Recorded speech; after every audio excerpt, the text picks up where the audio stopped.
Yeah, I make games, and welcome to my podcast.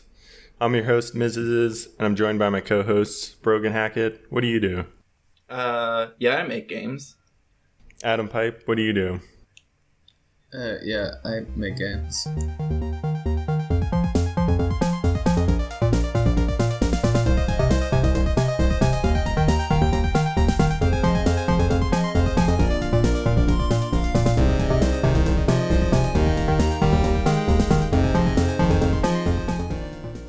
Okay, so Brogan, what do you actually do? Yeah, I make games. No, for real, I do actually make games for sort of a living. And I also run the Haunted PS1 low-res horror community. And yeah, I'm not sure what else. I could go into great detail about every game I've ever made if you want. How many have we all made? I think I've lost count. Yeah. Yeah, I've lost count as well, but I think I'm at like 40, probably. Yeah, probably same. Yeah, Right, I think at one point I don't know, it was like over 50, but some of them are like it together in one download or something. Oh, yeah. Mm. And some of them are like things I made in like half a day, just because I was bored. Still counts. Still counts. Every game is a game. All right, Adam, what do you actually do? So I also make games, but I do I do game a month every month, which is like a monthly thing where I make games. And I've been doing that for like 2 years now, which is nice. Whoa. Yeah, I did not realize you did that. Sorry. Yeah, but it's not my full-time thing yet. But I work at Nitro as well, so yeah, that's pretty much it. Nitro, they're the famous Flash devs, right? From like Newgrounds era. From way back when. But they actually no longer make Flash games, surprisingly. Oh, yeah. Very I surprising. thought it'd be super lucrative still. Yeah, no, well, I think it's lucrative until like the end of December when like Flash dies. All right, and I am a game developer, full-time, indie, and a YouTuber. That's how I'm famous. All right. The videos. Yeah, doing videos. That's great. All right, so should we start with questions? Okay, my question is already like too philosophical for the start of this podcast, but so I kind of do believe that when like you make games, whatever, like you kind of put like stuff from yourself in it, and it's kind of interesting how sometimes you like kind of put the same stuff into every game and you don't even like notice it, you know. Mm-hmm. And I guess my question to you guys is like, you know, what do you find yourself putting in every game, even like subconsciously, you know? So for me, it has to be like my gender politics, I guess. So I'm transgender, I'm a trans woman, and I'm non-binary. And for years, even before I realized I was non-binary, I was like, in my head, I was like, this character uses they, them pronouns. And it's just a weird little thing where like, I was like, I want my characters to be kind of gender neutral and are like for their gender to be unclear. Because I do also think that makes it more relatable to the player to have like a character that could be whatever gender, or to have a character that gender is like not so important to their identity. But then when I realized I was trans, it made so much more sense. And since then, I've kind of like branched out a bit and mostly done like non-binary and female characters in my games. But I just think it's interesting that before I even knew that, I was kind of like subconsciously putting it into my games. Yeah, that's really cool. I always wonder, like, you know, if you were like super aware of that fact, you know, like maybe you learn more about yourself, like if you studied your own games, you know, like academically or something, you know. Yeah. Well, I mean, I think if I really like examined my motivations for it a bit closer at the time, I might have. But it's very interesting. Like, I think a lot of people, when they create characters, they want them to reflect themselves, even if they're not a character who would do the things that the person who's making them does. There's ways in which the creative tries to represent themselves in their characters. Mm-hmm. Yeah, for sure. Like, I guess if you're writing, you're always kind of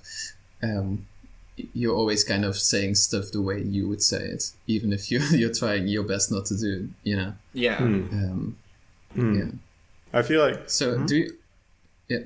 Well, I guess kind of a follow-up question on that is like, do you think it's like good to kind of force yourself to kind of, you know, put yourself more into your own games, you know, make like biopics almost? I think in a lot of ways it is. This year I made a game called Bleach Shore for one of the Haunted PS1 jams, and that was explicitly a story about a trans woman.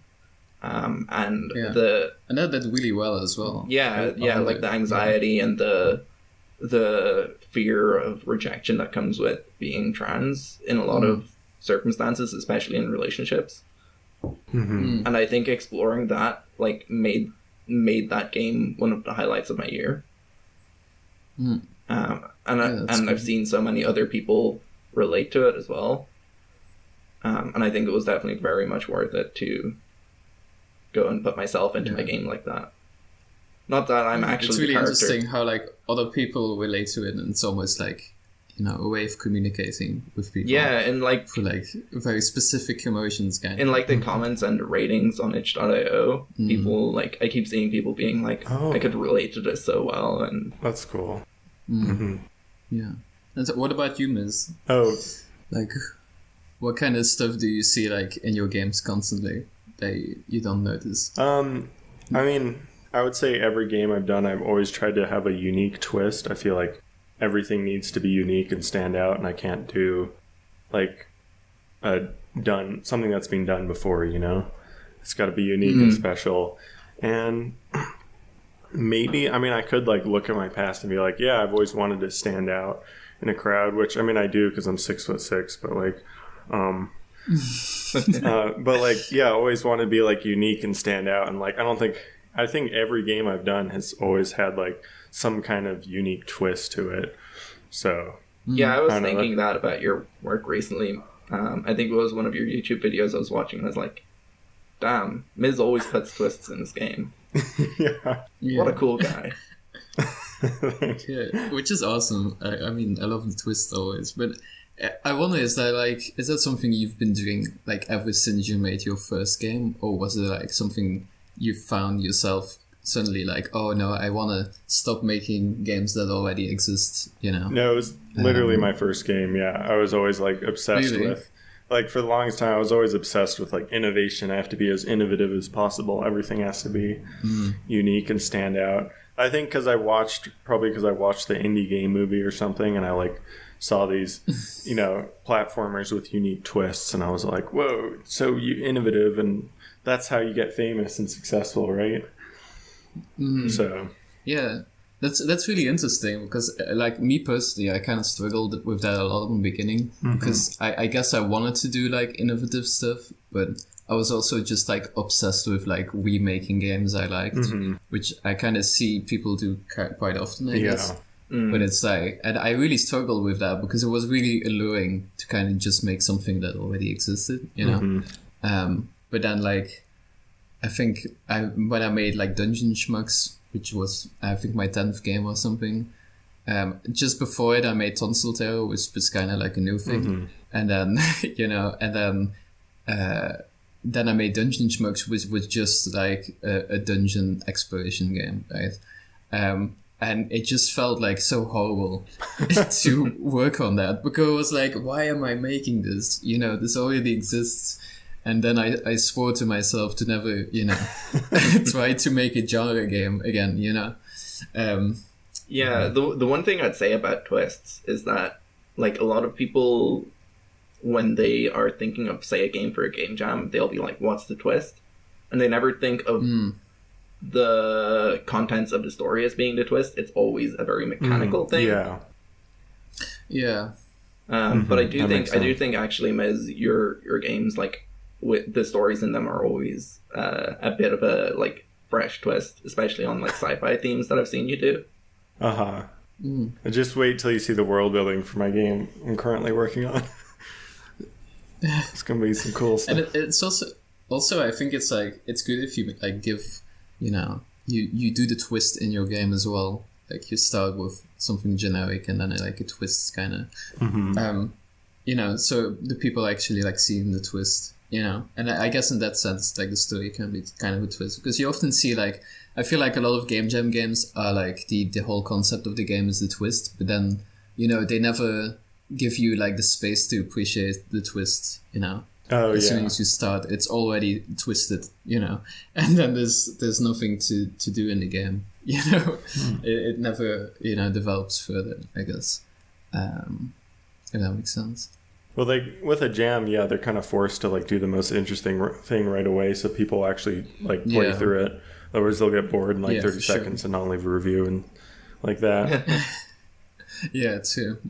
Also, if you're making a full game, don't you kind of have to like put the interesting thing kind of at the beginning? Otherwise, people feel like they're getting they saw it in the trailer and like that's what they want to do. When they buy the game. Yeah, too. I do think there's a lot to be said for like giving players a brief glimpse of what it would be without the twist, and that sort of makes them appreciate it more. Yeah. Like story-wise, it makes sense, right? Yeah, I don't know if you don't put the twist at the if you've both seen the game Quamp by Wombat Stuff on Twitter. Yeah. Well, like the start of like the trailer for that is just like literally Pong. Yeah, and cool. he showed me an early version of the trailer for it, and I was like, okay, it's Pong.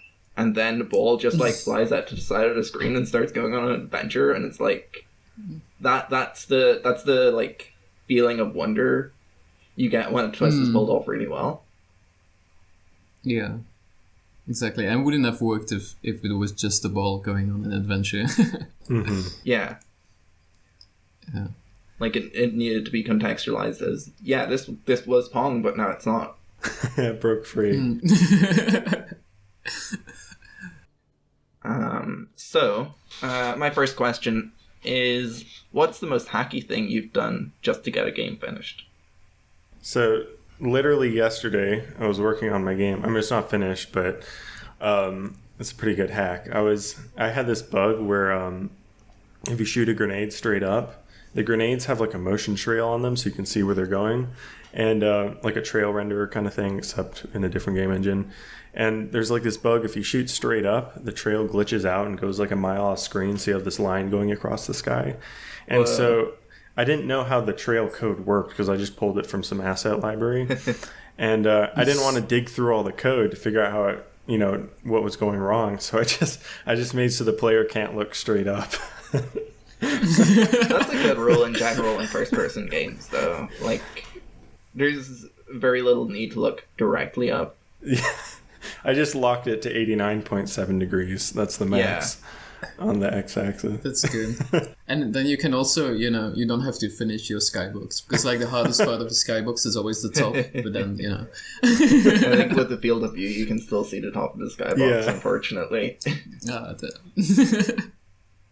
Alright, that's the most hacky thing I've done. That's great. I feel like my general workflow is hacky stuff, but I can tell you about, my biggest nightmare during development is I think I had one game which I was for a game jam, and like literally 30 minutes before the game jam ended, my file got corrupted. Oh no. Oh no. And it was like, I think that was the most stressful like time of my life, because I wanted to have something, and I like copied all the files into a new project. I just like hoped it worked. and I had to like rebuild the entire like collision or Oh something. no. Oh, on like wow. the last 10 minutes. But I did like hand it in like 30 seconds before the deadline.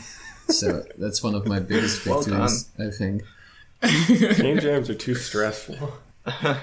Yeah, they are. Yeah, They totally when I'm are. organizing game jams, I'm constantly like, how can I make this less stressful? Yeah. To the point where, like, most of my game jams are like a vague start time, big end time. Make a game somewhere in Yeah. here. Yeah, which is great because I feel like the most important like time for a game jam is when you're just like doing nothing and avoiding the work. And then like usually your best idea hits, during that time. Yeah. Yeah. So I have an answer to this question as well, which I find funny. I don't know if it's like my like hackiest thing, but when I was making my first horror game, Broken Paradox, a lot of like horror games have a lot of doors in them that are like, oh, it's jammed or whatever, and you never get to go through them. But my lock and key system didn't have an option for like jam the door, and I didn't have time to make one. So what I did was I just said, this door requires the master key to open. The funny thing is that backfired, and every player was like, where's the master key? Where's the master key? And I was like so frustrated. But also, this is the part where hilarious. you should have like gone back to the game and added an entire ARG to get the master key. I did think about doing an update with the master key, called the master key update, but then I was like, no, I don't have the energy. That's kind of great though. I wonder if you could just like intentionally put like stuff like that in your game, just so you always have the opportunity to push updates. Get demand for for Yeah, the game. every locked door is an open window. That's the saying, right? Exactly. Put a lot of locked doors in your game, and you're sure to get publishing. Oh, that just reminded me of another hack I did. It was like, did either of you play Snake Like? I can't remember. Yeah, you were in that jam, Adam. Yeah. I made I love Snake Like. It's great. It's Snake, but like an action adventure game. Yeah, I think I remember watching your dev log on the it. 4devs video. Yeah. So the final level, there's like the orcs are trying to escape you and escape through this exit. And I didn't want to write a bunch of new code for like having them run and escape and exit. So they already had code for chasing villagers and they would try to kill them. And if they killed them all, you lose. So I just put an invisible villager at the exit. And then the orcs would run and try to kill it. And then if they killed it, I just changed the lose message to, they escaped instead of they killed a villager. And then it worked. But then during the jam, somebody actually killed that villager with the snake. And I was like... it was me. That was you, yeah. Yeah. I was like, maybe I should have put it somewhere else or something. It's behind a wall. Yeah, but it was great. It was kind of like a philosophical, because it gave like a message, like something about like you killed and then I thought the castle was alive. Yeah. And really added a lot of lore to the game. Unintentional lore. Yeah. All right. I'll jump into my question, I guess. I think I'll start with, what do you think is objectively the worst game mechanic ever? I'm gonna let Breogan go first. Oh, okay. My least favorite, probably the objectively worst mechanic is QuickTime events. Just like every time one of them flashes up on screen, my brain fills with static and I miss it until I've tried it 3 more times. I don't. Those are just like they just like ruin the tension. I feel like to play like devil's advocate, I wouldn't know what else you would do there. If you had like a very specific animation and you needed it for like cinematic reasons or whatever, it's like a good solution to get like, this is a cinematic. But just it's play the I think cinematic, games though. could do it trying less to be cinematic and trying more to have better flow. Yeah. Did you see that clip from the Avengers where they just pause it if you don't hit the quick time? No, I didn't see that. That sounds hilarious, though. Yeah, so they didn't want. I guess they didn't want to animate the superhero losing or whatever, because that's it usually happens if you mess up a quick time. So they just pause the game. It's like, okay. I think I do think though that QuickTime events like can work as audio or as dialogue prompts where you're like in the break in the conversation you can say something and you have like time to say it, but that's I think that's not quite a QuickTime event. Yeah, in some ways it's kind of different. Yeah, it could also be rough for people who have hard time reading, like if they're dyslexic that's true or too. something. Yeah, I've had that happen a few times where I haven't had time to read the response before. Yeah. Yeah, too. Yeah. That's true. I think like the worst game mechanic, in my opinion, is like health bars. Really? I think it's like, okay, but they can work if they are on you, but like on enemies, because it's just like, I feel like every time I push a button, and it's like a shooter game or whatever, I'd want, the thing that I'm pointing at to like explode or whatever, but like a health bar is like the most anticlimactic thing that could happen. It's just like a small sliver of a pixel goes away and that's it, and that sucks so much. It's like Borderlands. I really don't like Borderlands really just for that reason, because it's just like you're just constantly like pointing, your screen towards this enemy and pressing the mouse button, and that's it. And that's the entire game, and it's so boring, Yeah. Because there's like no end to it, and the bosses get harder as in, the health bar is bigger. Yeah. It's so boring. I don't know though, like, I love seeing how far I am in, say, Dark Souls on a health bar on a boss. Yeah. I guess it can work in some things, but I guess it's like, for some reason, it's like worse in shooters for some reason. Yeah. Just because it's so... Yeah, well... I guess like... sorry, go ahead. Yeah, I guess it's just, I don't know, there's something about like shooters where you expect more to happen, What I was sorry. What I was going to say is that I think it makes you more aware when an enemy is a bullet sponge. Yeah, for sure. That's true. And I guess it will work more if like, your health bar goes away, but like your arrows stick inside of him or something, If there's just like something else going on than just the health bar, it's fine usually. Yeah. But I think if the only reaction to your bullet is literally just like a sliver of health disappearing, it's kind of... I think it can work for boss fights, but for just like regular small enemies, it's just a chore, and it's just like you like to just pop them and they die kind of thing.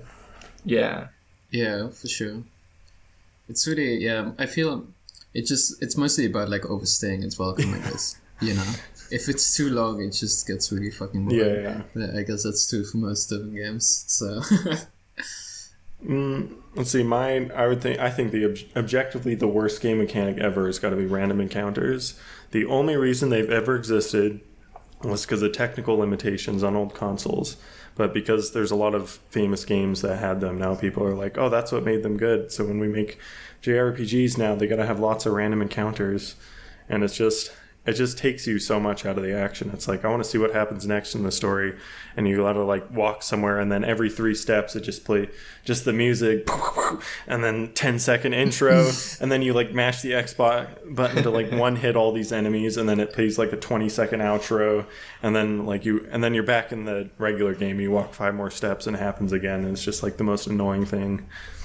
And like, yeah, it kind of is, but I think it's like it's more like, I don't know what's the word, but I feel like it's more, it's not really the mechanic itself that's a problem. It's more like the game, that needs it, because like, for example, like I really love Earthbound, just like, like the looks and how it plays and whatever. And the random encounters have like really cool music and stuff, so I love them. But it's just like, if it really gets to this gameplay where you have to, at some point in the game, you have to run in circles. Yeah. Otherwise you can't proceed. And actually, when I played Earthbound, I didn't run in circles enough, and then I got to the next area, and I wasn't at a high enough level, and then I was just stuck, because all the random encounters were like too high level for me to beat. I think that's actually, like, I'm a big fan of Pokemon, and random encounters have always been in that game, and they used to bother me a lot when I was younger. I still do. In fact, it's the reason I stopped playing, I think, Pokemon Moon. But in Sword and Shield, I think the wild area actually improved upon that because you have a lot of choice in how you approach tall grass, or you can see a lot of Pokemon in the world. And I think that actually really improves it. Yeah, I feel like I have a lot of gripes with like RPGs kind of like that in general. Just like, I don't know, I don't like turn-based combat that much, but I feel like, it's better when you can kind of have some control over it. Yeah. Like when you, like in Earthbound, when there's like an enemy runs into you, they attack first, but if you can like run into them or something, you can attack first. Yeah. And that makes it much more interesting. Yeah. I think there's a lot to be said for giving your battle system life as well. Like, if you look at like the clinically designed UIs of some of the Pokemon games, are like the default blue boxes of like Final Fantasy VII or whatever. They don't feel like anything really. But if you look at like I'm pretty sure Earthbound does this, but I haven't played much of it, and I haven't played it in a couple of years. But like it has those cool backgrounds and as you said, the music and stuff, and like it just feels better. And also, I think a game that did like random encounters quite well was Undertale, because it's like you get a series of little mini games to play through. Yeah, for sure. I feel like somehow in some games it feels like it's tacked on. Well, it should be like the main thing for some reason. It's just kind of like a boring grind. Yeah, but I in my opinion, the best RPG is still like old, Paper Mario games, because it's just like turn based and like encounters and whatever. But it's perfect just because when you do an attack, you can like time it and then you hit more, and that's like the only thing I need in these kinds of games. Is just something like tactile. Yeah. Yeah. Have you played Lost Odyssey on Xbox 360? They had a combat system like that. Okay. Yeah, it was a pretty interesting JRPG, but hasn't been ported to anything else, annoyingly. Oh, that's a shame. Yeah. Especially when it's Xbox. I mean, I don't want to start a console war, but it's like I think I've heard of Lost Odyssey, actually. I think I've heard someone talking about it, like really, really into it, but like obviously it doesn't exist for us to play like easily now. Yeah. Which is a shame. You can't. Just need an emulator just need the 360 emulator and a legally procured ROM, right? Yeah, legally procured ROM, but emulation's not there yet, almost. But for random encounters, I feel like it's you can really like tell thoughts on it or attitudes towards it, because every JRPG that comes out has an option to turn them off now. And it's just like, what's the point of putting it in now? Like, every time I see like an indie JRPG come up, that's like one of their advertised features, is that you can turn it off. And it's like, why even put it in then? Like, yeah. I feel like that's true for so many like settings. I mean, there's like a lot of good like accessibility stuff, and like being able to turn off screen shake is nice. Yeah. And stuff. But it's also, it hurts to implement, Yeah. Because it's like you have this vision of how your game should look, and like final edit because accessibility, and it's good, but at the same time it hurts knowing someone is playing this game without screen shake, Hey, we're all indie. Like they'll uncover that your game is actually not good at all. We're all indie devs here. We all worship at the feet of screen shake. Yeah. You take our screen shake away. You're a AAA studio when you don't add screen shake. I guess I'll go on to my second question. Again, it's like very, what is my life? But what would you pursue if you didn't do games? And whatever it is, like a different medium or a different occupation, do you think like games could learn from that? So I have a few answers to this. Some of them might be a little jokey, but the first one is living in a coffin because I'm dead. A more serious one would be like just a boring office job where I don't have to do all this thinking, which is still kind of funny, but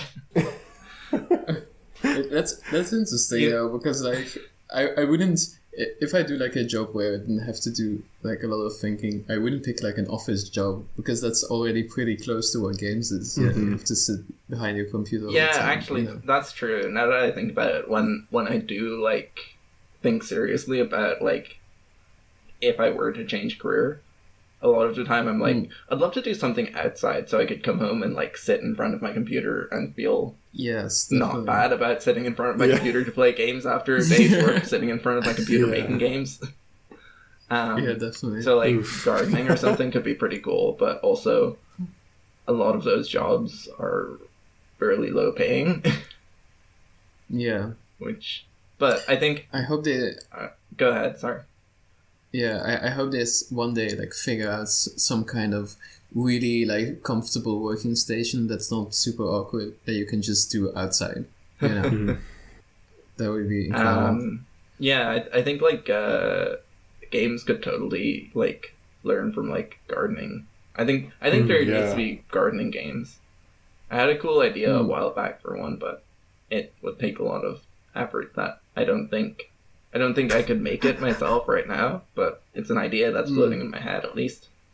And my last answer to this would be I would be a troll living under a bridge, threatening people as they go across unless they give me money. I think that's a very lucrative career choice. That's good.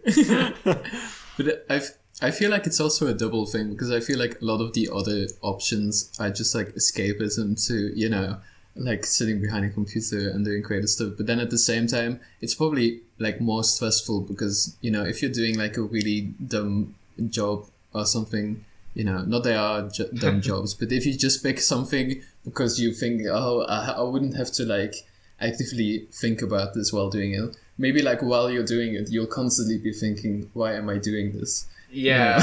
Which is probably more emotionally taxing than actually working on games. But anyway, I think the bridge troll one is the most reasonable because you don't have to pay rent to live under a bridge, and you can set your own toll.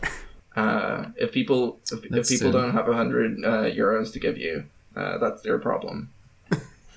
You're a big troll and they can't beat you. What would you spend your money on if you didn't pay rent? My sick rig that runs off of the power socket that's clearly under the bridge. Makes total sense. What about you, Miz? Well, before I started making games, I was super into art and I wanted to start a webcomic. I was reading a bunch of webcomics and I was like, wow, these people are doing this full time. I was like, that's cool. And I started like world building some stuff and thinking about all this, like, I don't know how I was going to make this sick fantasy webcomic. And then I wasn't very good at art yet. I was still like learning. And then I was like, wait, what if I made a game? And then I got into making games. So, but if I hadn't done that, I would have probably been a full-time artist by now. And I guess I probably would have ended up making zines or something if I did do games off of that, I guess. That zines are like the visual visual comics, right? Zines. Visual novels. I pronounce it zines anyway. Zines? Oh, I don't know how to pronounce it.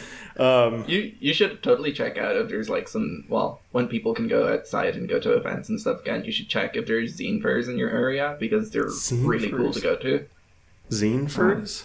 Zine fairs, they're like places where people just sell their zines. That's cool. Oh, that's awesome. God, that's like one of those things that I would never see anyone do in Belgium, probably. So Oh, that's cool. Oh, but that sounds awesome. I did slightly consider accounting because I took an accounting class and I actually kind of liked it, which is weird, I feel like. But I don't know how games could learn from accounting. Balance your checkbook in game. Honestly, if I had a game that would actually like teach me how to balance my checkbook, which is at all like interesting, that would that would actually be good amazing. If I could like learn how to run my game making business by just playing a game. That would be pretty awesome. Game dev tycoon, but like actually realistic. Game dev tycoon, but without all the cool decisions and more like filling out documents. A lot of that stuff isn't like globally applicable though. Oh yeah, that's true. Yeah. So it would be kind of a slim market. Mm-hmm. Yeah, so But I think actually art is something I could have gone into as well, but I kind of like both my brothers went into art, and so they that kind of like scared me off a bit, I guess. You want to be unique. Scared my parents off a lot more. that's interesting. Yeah, I feel like, yeah, it's like, to me, like, I was also definitely like in art, and I feel like I was just like looking for the type of art I want to do, and then if I figured out games was like what I was most comfortable in, Yeah. which is why I probably started doing it, or like taking it seriously, Mm-hmm. But if I would be doing something else, I would probably want to do movies. Probably because I'm just like obsessed with movies recently.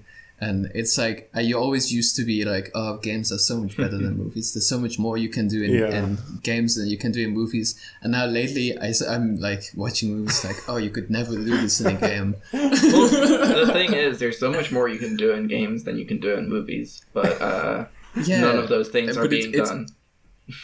Yeah, that's true. But it's like, sometimes you watch a movie and it's just like two human beings talking to each other.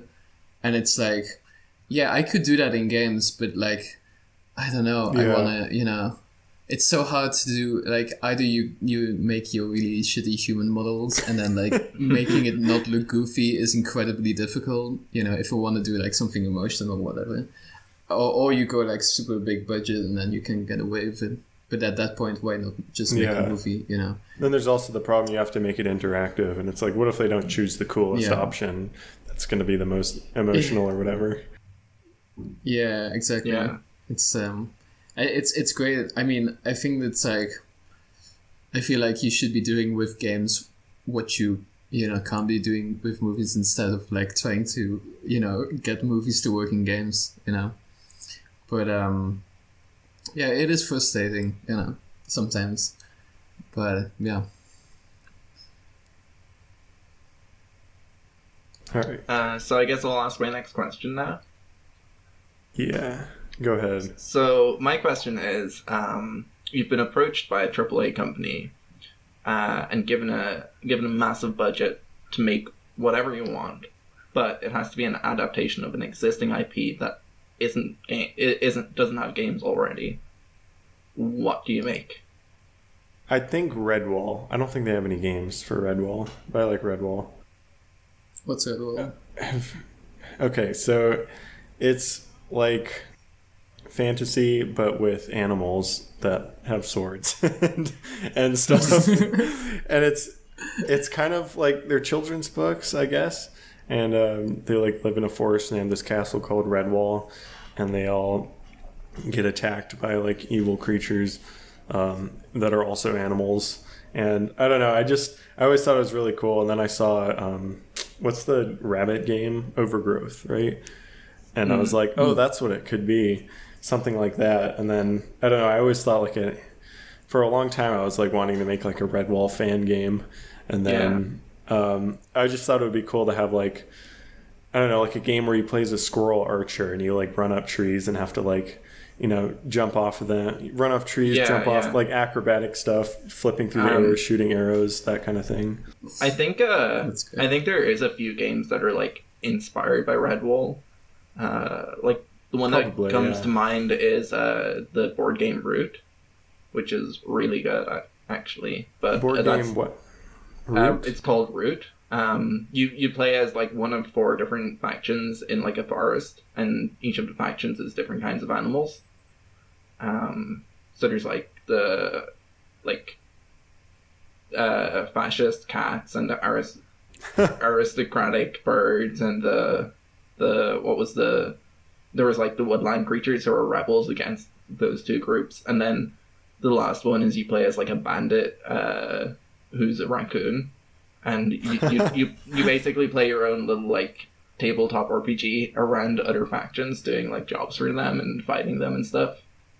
Oh, that's cool. That sounds really fun. Yeah, it's very good. Anyway, there's a few other games I've seen that are kind of like Redwall. but I can't remember the names of them right now. So I think it has been done, but not as like an official Redwall game, which would be pretty cool. Yeah, I think I've heard people talking about it for a long time, and there was like a Kickstarter, and it looked like total garbage. So it was like the usual, you know. Yeah, Adam, I guess. I'd probably pick like a movie, which goes against what I've just said, but I'm not consistent. Okay, but I would do like Criterion Collection with its games, you know, because it's just like I feel like a lot of like the adaptations for movies are usually kind of like blockbuster stuff, you know. Yeah. And it would be really cool to see like games based on like kind of more, you know, like art movies and stuff, or just like, you know, quite the kind of stuff you see in like Criterion Collections. I think that would be really interesting. And then like maybe getting like the director involved or something, you know. What are Criterion I think Collections? that would be cool. Well, it's just like basically when a movie kind of gets like a classic status or something, it gets added to like the Criterion Collection, which remasters it or whatever. That's what I think it is. But they do like series of Criterion Collections, which is usually like around the director. Like recently, or like a team. Like recently, they did like New Korean cinema. Which kind of, you know, they pick like movies that are kind of like historically significant. So like they don't just pick the best South Korean movies, but like the first one by Bong Joon-ho, or like, you know, the first one where, you know, Song Kang-ho did like a big role or whatever, you know. And they also pick like, and they also just release movies as well, and it's usually more like smaller movies, or like not really indie, sometimes indie, but also just like kind of alt movies, and it's really interesting. And I think that would like work great for like a game, especially if like you can get like the director involved or something. Doing something that's like completely the polar opposite of what a game is, you know. So would you have like maybe one film that you've watched from the Criterion Collection that you think would be an interesting adaptation into a game? Yeah, or like a Criterion Collection, you know. It's like a collection of movies, and they get like big, you know, one for every single directors. You but know. I'm asking more for like an example of what you would. An example, I think, just stuff like seeing like, for example, like House or something, which is just like such. It's kind of like a cult classic. I'm sure you know. Oh yeah, I love House MD. House MD. Yeah. Isn't like the series. Yeah, it's the TV series about the doctor, Okay. and all the patients always have like a mystery to solve about their illness, basically. That would be great as well. I meant like the movie, like the Japanese like J-horror. I knew that. I was just kind of joking because it's really twisting when you. What's it about? I haven't seen this. It's really good. It's just like imagine like it's by this director, and he does really weird fucking editing for all of his movies. And it's just it's about basically like a haunted house or something. And it's a bunch of Japanese schoolgirls go there, and like their aunt is like a ghost or something. But it's really weird, and it doesn't make any sense. And all of the scenes are just like in a completely different, like ridiculous set with ridiculous lighting, and like the editing is just really weird, but it's wonderful. And just something like that, because it's like, it's obvious that like, you know, it's like these directors, it's super like a movie, you know. It wouldn't work in a game, but it just, maybe if I had like infinite money, I could hire them and like make a game, and they're like, what? I don't know how to make games. And, yeah. Right. So my answer to this question is actually so I sometimes I comfort reread like books I read when I was a kid, and recently I've been rereading the Percy Jackson series. I don't know if you guys have read them, but they're basically like set in modern America where the Greek gods actually exist, and they focus on half-bloods, which are like when gods have children with humans, basically. But I think it would be really cool as like an RPG, because the books are already laid out like almost like D&D campaigns, where there's like traversal sections, and then there's encounters, and like some parts of them are almost like dungeons and stuff. So I think it would make a really cool RPG game. And because you have that, like, this character is the son of Poseidon or whatever, you have like this framework for characters, like special abilities already built in. And they focus a lot on like combat and stuff, and I think it could make like a really cool like turn-based RPG or something, where you're road tripping across America fighting Gorgons and Cyclops and stuff. I bet there's a tabletop RPG based on it. I looked it up, and there's like a DS game, but it didn't look like it was what I was imagining, I guess. Oh yeah, like I mean a tabletop RPG like D&D or something. Oh that would be really cool as well. Probably already systems for it. I mean, if you Google it. Yeah, well, I'd say there's like fan systems or something. It does seem like a perfect like setup though. Oh yeah, no, I was just saying that sounds really cool. Yeah. Yeah, like as I've been reading the books, I've been like, I want to play this. Oh, the classic struggle of the game developer. Every time we see something cool, that would make a really good game. That would make a really good game. Yeah, actually, that's what I would do if I had a AAA budget. I just like every time I had like a fleeting idea for a game, I would just send it to them, and they have to make it for me within a week. Adam, how dare you make your developers crunch like that? Sorry. All right. So shall I go? Yeah. All right. What's your most controversial game dev opinion? I guess I'll get cancelled first, so I'll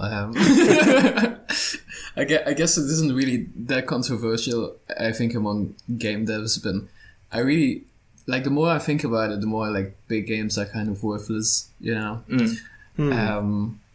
feel like, especially when you do like really small games, you kind of you're going with your games, Well, if you do like a really long game, I don't believe that like a creator, stays the same within like a month or something, So it's really like frustrating to see. I feel like it would be cool if you could see people like develop more through their games, I mean, we do like a lot of small games, so I guess it's kind of true for us maybe, but I think it's like, games can be like a good way to look inside of like a developer, and if they make like a lot of small games, you can actively see like all the different things that like interest them, and like them figuring out like what they want to actually make, and I feel like such a big game, either like too many people work on it that it doesn't feel like personal at all, or like you work on it for so long that you don't believe in it by the time you finish it. So you're talking about like longer dev times being... Yeah, but it's not just longer dev times. I feel like if you feel really sure about something, you should definitely make a longer game. But it's just like, I feel like doing a lot with a game is kind of worthless maybe. I think it's cooler to do like one very specific thing and do it well, So So my answer is actually very similar, but it's a bit more explicit in that I think the games industry would be healthier if every big game was half the length and our size, and had the same budget, or and less people working on it as well. Less people are just more time, like more time. I feel like less people is kind of important though, because like because like a lot of people, at some point your game has to be kind of big to accommodate for all of those people, that's true too. And that's what makes the game so absolutely like too much, because it's Sorry, what I was going to say is that I think even if you had the same amount of people, it would just mean less crunch. Yeah. Yeah, true, exactly. Mm-hmm. I mean, definitely. But also, whatever helps you do less crunch is great. If you did cut the time in half, you would probably have a shorter dev time, even if you did take it easier. And I think probably we'd get more games, and studios would explore more ideas. They'd get more space to explore ideas.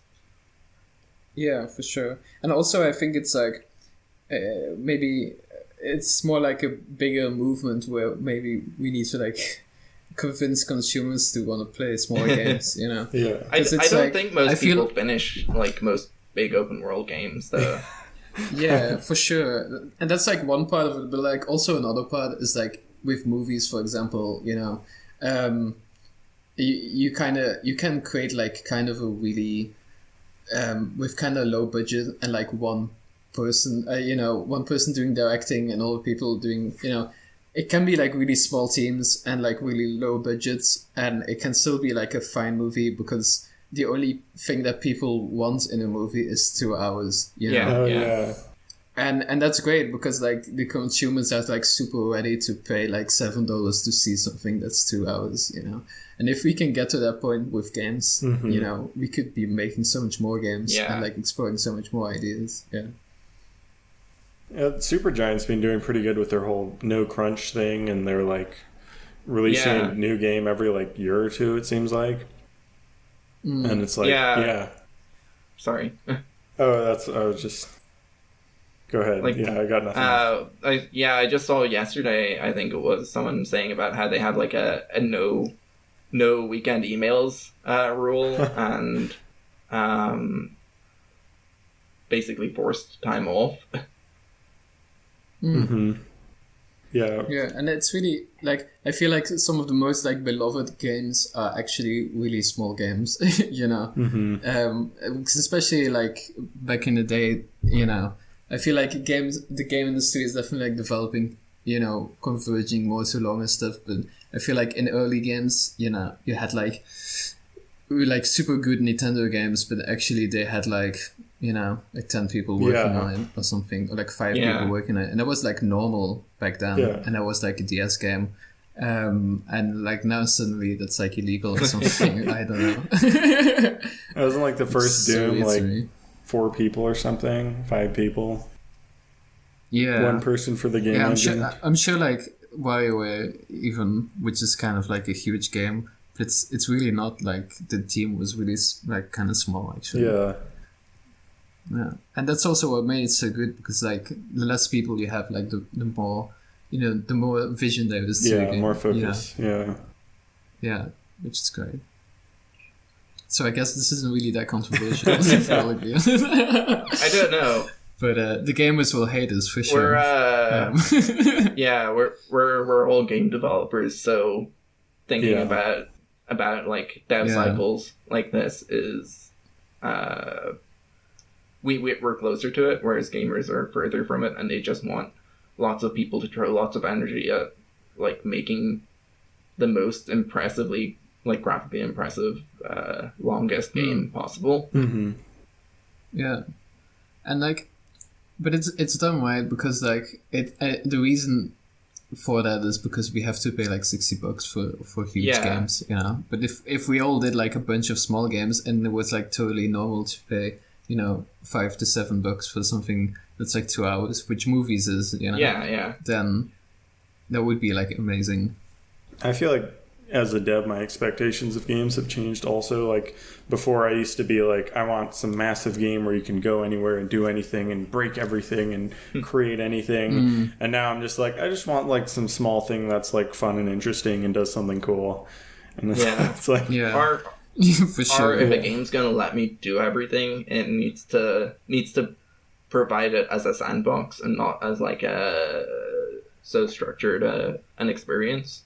Yeah. Mm. One of my favorite games is Forza Horizon 4, which is just you get a car, you get the English countryside, you can drive across all of the hills. Yeah, that's great. And it's like, yeah. But I think the history of games proves that this model does work. So I don't think we've outgrown that or something. I feel like that's what gamers think, that like games will forever keep expanding until we finally get to the ultimate game. You know? The ultimate game. Which is so dumb, but yeah, whatever. Let's see. All right, so I got a couple controversial opinions. Let's see. I'll go with I think game design channels run by people who have never made a game before on YouTube. I think those are kind of dumb, and you can't really learn anything from them.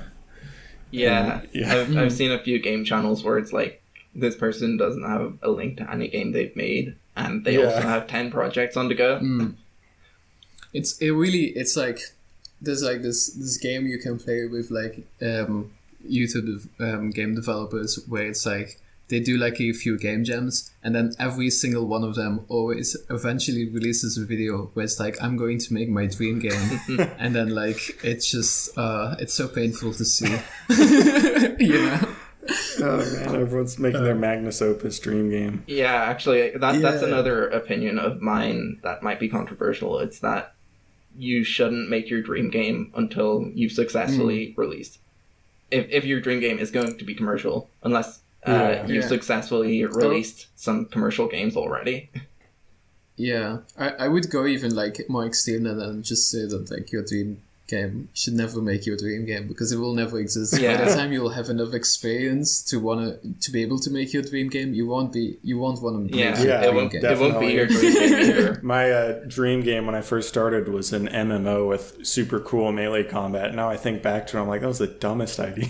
Like, that would have been so bad. Exactly.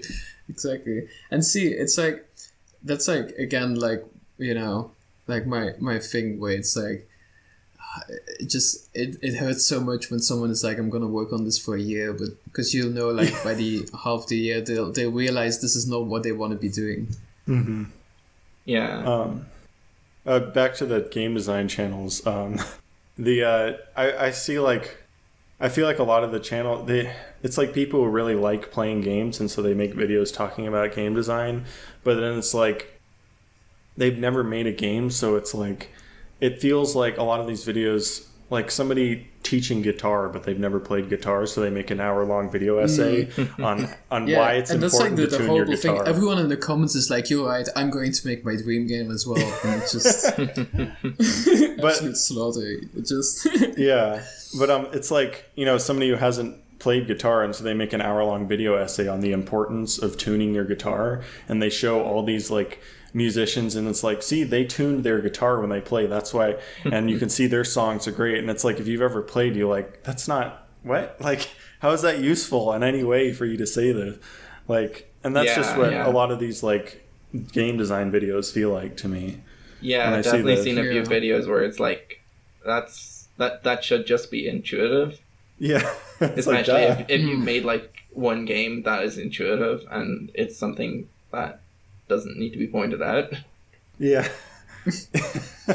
I wonder if it's just like, you know, like the people who are really, really good at games are at that point so disenchanted with games that they don't want to make videos about it. You know? But like the thing is, I really admire people like that enthusiasm. I just wish they would direct it slightly differently. Yeah, that's what like weirds me about is like, you're so enthusiastic, but you've never thought to even try. Like, you've never even like, because it's like so easy. I feel like it's so easy to get started making games now. Like, you just pick up RPG Maker even or something, or make a tabletop, and it's like, you're so enthusiastic about it. Why don't you just try? And then you can actually apply everything you're talking about and see if it actually works. Yeah, for sure. But it's also, there's like, you have gamedev unlocked, which is pretty good, because the guy who owns it actually knows how to make games, you know.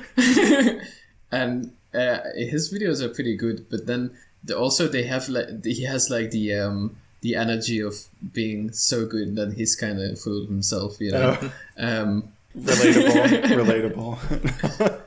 Yeah. Yeah, there's this Miziziziz guy, and he makes these videos, and they're just like, all he does is complain about people. I almost started out as a drama channel. I was going to make a whole video calling out these game design channels and like why they're dumb, and then I was like, wait, I don't want to be known for this. I want to be known for games. Although it would be good marketing, probably. Probably, yeah. But then everyone would hate me and dislike bomb my videos, probably. Yeah, and you'll get like 1 million downloads. Yeah, because people want to see what the evil man makes. Yeah. It's probably why Peter Molyneux sells all of his games. How did he lie this time? Yeah, exactly. Morbid curious. My other controversial opinion, I think game devlogs on YouTube are very boring. Nearly everyone I watch are so boring, I think.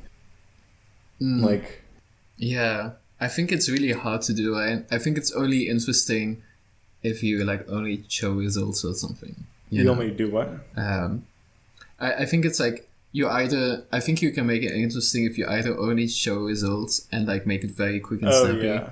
Or you go like very in depth so that like the few people that are actually genuinely interested will think it's the best thing ever made. Mm-hmm. I think there's like a grid of like a 2x2, like where every devlog can be kind of like fit into this grid of like on the top you got funny and not funny, and then on the left you've got interesting and not interesting. And then it's like so there's devlogs, like I think most of the popular YouTubers are like they fall into funny but not very interesting like game. It's kind of like a generic game. And then most devlogs in general fall into not very interesting, not funny like commentary. And it's like very rare to get something that's not one of those. Like I think Sebastian Lake, he goes into the interesting category, right? Because he actually makes like he's like a good example of like I think he's like the only devlog I actually enjoy watching. Just showing off like interesting algorithms and stuff, and like showing off cool stuff. But most devlogs just kind of feel like a grocery list kind of monologue. Are there honestly, like when I sorry? When I discovered your channel, Miz, it was just like, to me that was like it was finally a man who's preaching the truth. Yeah, I remember it felt so good. I like sold the Board Devs One Art Kit videos, and I like binged all of them, and then I think I messaged Miz just saying like, that's so cool. I think I watched a really old video of like how to make games or something. Where you, like now that you've chosen Unity,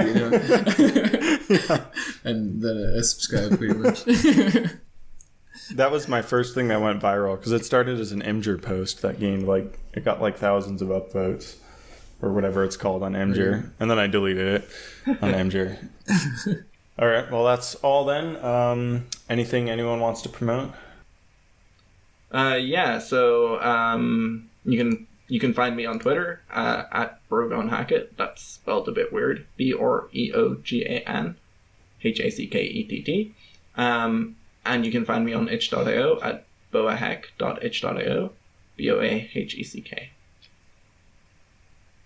Yeah, and I make games every month, and I'll probably be making one this month as well. So if you're interested in that kind of stuff, you can find me on papercookies.itch.io. And there's a link to my Twitter there, because I don't want to try and pronounce my Twitter handle. So, all right. And then I'm Miziziziz, that's an M and 4 IZs. You can follow me on YouTube and Twitter, and that's my main spots for me. All right, cool. Links in the description for everything. Thanks for listening. Like and subscribe. Like and subscribe. And ring that bell. Let us know. Let us know who you'd want to see on the next one. Also, smash that notification. Smash that.